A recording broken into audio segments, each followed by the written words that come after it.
Coucou, une vidéo que je vais faire en marchant, j'espère que ça va pas trop bouger parce qu'en fait il caille. Je suis remontée dans l'Oise pour les fêtes et je découvre un parc assez super. Euh... Ouais, merde, il y a des voitures ici, je vais redescendre. Un parc que je ne connaissais pas, le parc de Girem à Crépy-en-Valois. J'ai habité toute ma vie dans l'Oise et j'ai jamais pris le temps de venir. Là il a fallu que je fasse 7 heures de route pour retraverser la France et découvrir ce parc, c'est honteux. Donc voilà, je profite que j'ai pas les enfants pour tourner enfin la suite de cette série Le Monde de Demain pour te parler du volet consommation. Là tu vois, c'est bientôt Noël et en tant que fidèle consommatrice, j'ai voulu aller acheter une merdouille de plus à ma fille, un truc qui ne servira plus dans 2 mois, mais voilà, comme s'il y avait ce besoin de mettre un paquet de plus sous le sapin, comme si j'avais besoin de lui acheter quelque chose pour qu'elle sache à quel point je l'aime. Enfin bref, j'ai acheté une merdouille à ma fille. Et je suis allée dans un grand magasin, alors, déjà un truc que je déteste. Et là, en plus, je suis allée dans l'Oise, à Saint-Maximin, pour tout te dire, tu vois, comme ça tu vas savoir où je suis passée. Et un énorme magasin spécialisé dans les jouets. Et là, j'ai été prise entre l'émerveillement de voir tout ce qu'il y a, parce qu'il y a des jouets de fou furieux. Franchement, j'ai flâné un petit peu, enfin flâné, non. J'ai erré dans les rayons tel un zombie, tellement il y en avait partout. Et je suis tombée sur des trucs assez rigolos. Et donc, l'émerveillement et en même temps l'envie de vomir, justement, tellement il y en avait trop. T'es visuellement agressé en fait, tu sais plus où donner de la tête. Et là, je m'imaginais moi, gamine, putain, si on m'avait lâché là-dedans, mais ça aurait été l'horreur, quoi. C'était la crise d'épilepsie assurée, en fait. Ah, je veux ça, et ça, et ça, et ça, et ça. Enfin bref, je suis allée faire les grands magasins.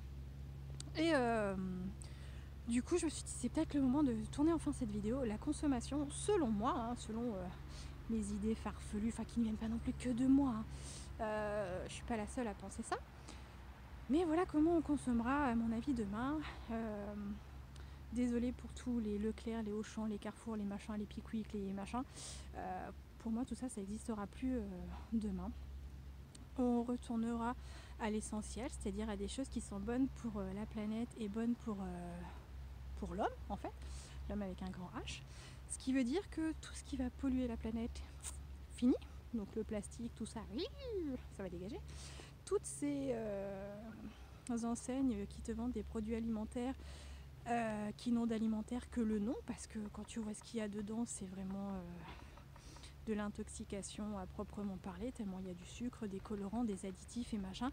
Ou même d'ailleurs quand tu regardes les reportages, les fabricants n'osent même pas répondre aux questions genre mais vous savez que c'est pas très bon pour la santé. Donc voilà, tout ça, je crois qu'il y a un pivert en fait. Tout ça, ça n'existera plus, il n'y aura plus lieu d'être puisque l'homme va reprendre sa place centrale et donc on cherchera à lui faire du bien.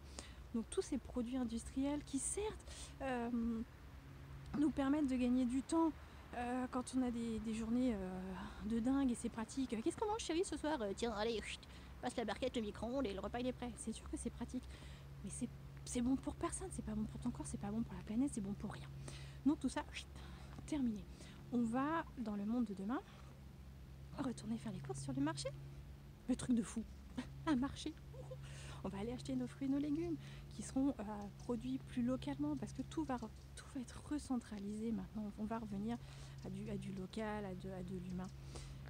Donc comme on se sera libéré du temps, puisqu'on travaillera moins, tu iras voir l'autre vidéo, on aura le temps de cuisiner. Donc là je vais être dans la merde puisque je ne sais pas cuisiner. Donc voilà, je cuisine très mal. Mais voilà, on recuisinera des vrais aliments qui ont du vrai goût, qui font sens. Et puis on aura moins de choses parce qu'on se rend compte qu'on n'a pas besoin de tout ce qu'on a dans nos placards. Je parle alors, enfin les filles, non c'est même pas que les filles, parce que je connais beaucoup d'hommes aussi qui sont dans ce cas-là. Combien tu as de fringues dans ton armoire que tu n'as jamais mises ou que tu n'as porté qu'une seule fois ou que tu sais très bien que tu remettras jamais. Alors je parle même pas des vêtements du ah non mais je vais perdre 3 kilos et je vais re-rentrer dedans. Ça fait 25 ans que tu essaies de perdre tes 3 kilos, mais c'est pas grave, c'est quand même dans ton armoire. Je te parle même pas de ça. Non, juste, tu vois, la tenue, genre, ouais, j'ai acheté un super petit tailleur, je le mets pour les grandes occasions. Mais tu trouves jamais de super grandes occasions qui te permettent de porter ça. Donc voilà, on n'a pas besoin de tout ça. Dans la cuisine, c'est pareil. Moi, je te dis que je suis une quiche en cuisine. J'ai des ustensiles. Ouais, je les ai achetés parce qu'ils étaient rigolos. Je m'en suis jamais servi. Genre, là, qu'est-ce que j'ai balancé dernièrement? C'était une espèce de truc où tu coupes les œufs durs et les tomates en forme, tu sais, de petites pointes. Tu peux faire la même chose avec un couteau, en fait. Hein. Voilà, tout ça, on va balancer. On apprendra aussi à nouveau à réparer, à recycler. On va beaucoup troquer aussi parce que, voilà, moi ça fait quelques temps que j'ai commencé ça aussi. Tu te rends compte qu'en fait, je vois notamment pour les enfants, les vêtements d'enfants, mais ils grandissent à une vitesse grand V, ils n'ont pas le temps de les user leurs vêtements. Donc tu peux trouver d'occasion des trucs qui sont aussi beaux que le neuf. Je change de main, j'ai la main gelée là. C'est bien l'Oise, mais il fait froid. Et voilà, on va réapprendre à réparer. Et puis, on va retrouver des savoir-faire qu'on avait peut-être perdus. On va apprendre à nouveau à bricoler et à fabriquer nous-mêmes.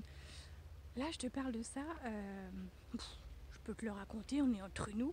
Ma famille ne regarde pas les vidéos, donc je vais pas niquer Noël, je vais pouvoir te le dire. Dans la famille de mon chéri, on fait ce qu'on appelle un Secret Santa. C'est-à-dire qu'on pioche le nom d'une personne et on fait un cadeau qu'à une personne, en fait. Alors, la première fois qu'ils m'ont sorti ça, je suis oh putain, je vais avoir moins de cadeaux. Bah ouais, parce que j'étais encore en plein dans cette société de surconsommation et j'en voulais toujours plus. Et en fait, je trouve l'idée juste géniale, quoi. Et j'aime bien, ça fait plusieurs années que je fais mes cadeaux moi-même. Alors, j'achète toujours aussi un autre truc de leur liste parce que au moins je suis sûre de leur faire plaisir.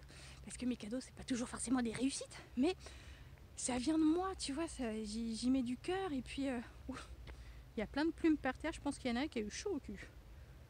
Blanc, noir, gris, bref. Et du coup, voilà, je passe du temps, je pense à la personne.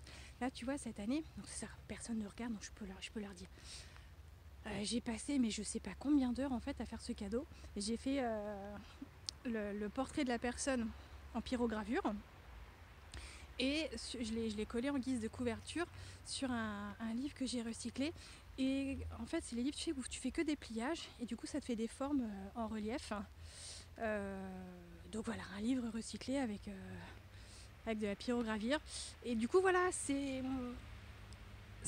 tu t'impliques dans ces cadeaux. Enfin, c'est quand même autre chose, c'est quand même plus agréable. Alors ouais, c'est pas le truc parfait que tu trouverais peut-être en magasin, et encore, c'est quoi la perfection? Mais voilà, ça vient du cœur, c'est fait avec amour, on prend du temps, et puis voilà. Je pense que c'est tout ce que j'avais à te dire sur la consommation. Ouais, alors c'est bien le parc, mais quand t'as la route qui passe juste au-dessus, c'est un peu nul quand même. Surtout que dans l'Oise, il y a beaucoup de voitures. Bref, je pense que c'est tout ce que j'avais à te dire. La consommation de demain, il n'y aura plus de grands magasins. On va retourner faire nos courses sur les marchés, on va relocaliser, on va troquer, on va fabriquer. Et puis voilà, on va prendre soin de nous, on mangera moins de merdouilles. Ouais, je crois que c'est tout. Sur ce, je te souhaite... Ah, si rigolo, on va voir l'ombre sur mon... On va éviter les cacas de chiens.